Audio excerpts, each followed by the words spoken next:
সুফি সাধক হযরত শাহ রুস্তুম বাগদাদী রহমতুল্লাহ আলাইহির মাজার শরীফ ও মসজিদ। মাচাইন ঝিটকা শরীফ, হরিরামপুর, মানিকগঞ্জ। মানিকগঞ্জের হরিরামপুরে ইয়েমেন শহর থেকে পাথরে ভেসে এসে ইসলাম প্রচার শুরু করেন মহান সাধক শাহ রুস্তুম বাগদাদী রহমতুল্লাহ আলাইহি। উপজেলার মাচাইন গ্রামে খানকা প্রতিষ্ঠা করে তিনি ইসলাম ধর্ম প্রচারের কাজ শুরু করেছিলেন। এটি একটি ঐতিহাসিক স্থান। মানিকগঞ্জ জেলা শহর থেকে ২২-২৩ কিলোমিটার দক্ষিণে হরিরামপুর ও শিবালয় উপজেলার সীমান্তে ইছামতি নদীর পাশেই গ্রামটি অবস্থিত। এই গ্রামে রয়েছে সুফি সাধক হযরত শাহ রুস্তুম বাগদাদী রহমতুল্লাহ আলাইহির মাজার ও ঐতিহ্যবাহী মাচাইন মসজিদ। শিলালিপি অনুযায়ী ১৫০১ সালে দৃষ্টিনন্দন মসজিদটি হোসেন শাহ কর্তৃক নির্মিত হয়েছিল। চুন, সুরকি ও সাদা সিমেন্ট দিয়ে ৩ গম্বুজ বিশিষ্ট আকর্ষণীয় এই মসজিদটি দেশের অন্যতম পুরাকীর্তির একটি। ৪৫% জায়গার ওপর নির্মিত মসজিদটির মূল অংশের ওপর রয়েছে ৩টি গম্বুজ। উত্তর ও দক্ষিণ পাশের গম্বুজের চেয়ে মাঝের গম্বুজটি একটু বড়, যা সবার দৃষ্টি কাড়ে। মসজিদটির মূল অংশের ওপর রয়েছে নিখুঁত কারুকাজ। প্রাচীন এ মসজিদটি ঐতিহ্যের সাক্ষী হয়ে টিকে আছে। কয়েক বছর আগে মসজিদটি সংস্কার করা হয়েছে। মাজার এবং মসজিদের মাঝখানে সংরক্ষণে রাখা হয়েছে সফর সঙ্গী হিসেবে ভেসে আসা পাথর, রঙিন টিনের একটি ৪চালা হুজরাখানা এবং এতিমখানা। স্থানীয় কিংবদন্তি অনুযায়ী প্রায় ৮০০ বছর আগে সুলতান আলাউদ্দিন হোসেন শাহের আমলে হযরত শাহ রুস্তুম বাগদাদী নামে এক কামেল দরবেশ ইসলাম ধর্ম প্রচারের উদ্দেশ্যে ইয়েমেন থেকে সমুদ্রপথে পাথরে ভেসে এদেশে আসেন। তিনি ইছামতি নদীর চরে বাঁশের তৈরি মাচানে বসে আল্লাহর ইবাদত বন্দেগী করতেন। সে সময় মাচাইন গ্রামে একটি খানকা প্রতিষ্ঠা করেন। খানকার পাশে একটি দৃষ্টিনন্দন মসজিদ নির্মাণ করেন, যা মাচাইন মসজিদ নামে পরিচিত।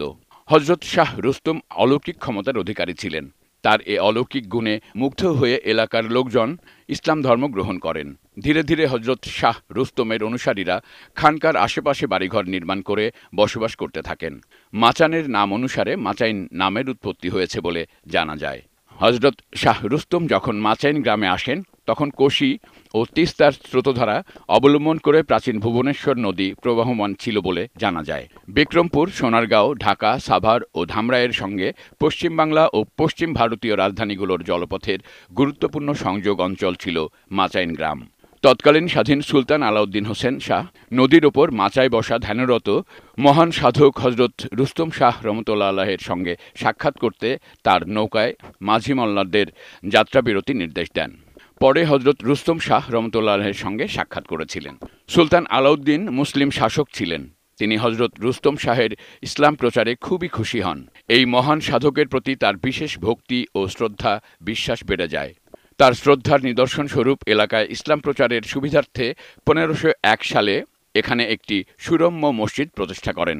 ৩ গম্বুজ বিশিষ্ট নান্দনিক শিল্পে মুসলিম শাসক আলাউদ্দিন হোসেন শাহ প্রতিষ্ঠিত মসজিদটি হযরত রুস্তুম শাহ রহমতুল্লাহ আলাইহির নামে নামকরণ করেন। ৩ গম্বুজ বিশিষ্ট নান্দনিক শিল্পে মুসলিম শাসক আলাউদ্দিন হোসেন শাহ প্রতিষ্ঠিত মসজিদটি হযরত রুস্তুম শাহ রহমতুল্লাহ আলাইহির নামে নামকরণ করেন। প্রতি বছর ফাল্গুনের ২২-২৩ তারিখে ২ দিন ওরস হয়। দেশ বিদেশ থেকে লাখ লাখ মানুষ আসেন। এখানে জাত বেজাত নেই। ভক্তদের পদচারণায় মাচাইন এলাকা তখন মুখরিত থাকে। প্রথমে মাজারের জায়গা ছিল কম, মাত্র ৩৩%। কিন্তু মানুষের জায়গা না হওয়ায় এলাকার ২ মামা ভাগ্নে আনোয়ার হোসেন এবং সোনা মিয়া ১৪% জমি মাজারের নামে দান করে দিয়েছিলেন। এখন মাজার দেখাশোনার দায়িত্ব সরকার নিয়ে গেছে। ইউএনও এর সভাপতি। মাজারের আয় ব্যয় সরকার নিয়ে যায়। এখানে প্রতিদিন নারী পুরুষ সহ বিভিন্ন ধর্মের মানুষ আসেন অলির দরবার দেখতে। বর্ষাকালে এবং শুক্রবারে বেশি মানুষ আসেন। মানিকগঞ্জ বাসস্ট্যান্ড থেকে বাসে ঝিটকা বাজার, তারপর ঝিটকা বাজার বাসস্ট্যান্ড থেকে ঝিটকা বাজারের পশ্চিম দিকে পাকা রাস্তা দিয়ে একটু এগিয়ে ঝিটকা থেকে মাচাইন বাজার, অটোরিকশা অথবা টেম্পু করে মাচাইন বাজার। মাচাইন বাজারের সাথেই এই মসজিদ ও মাজার অবস্থিত।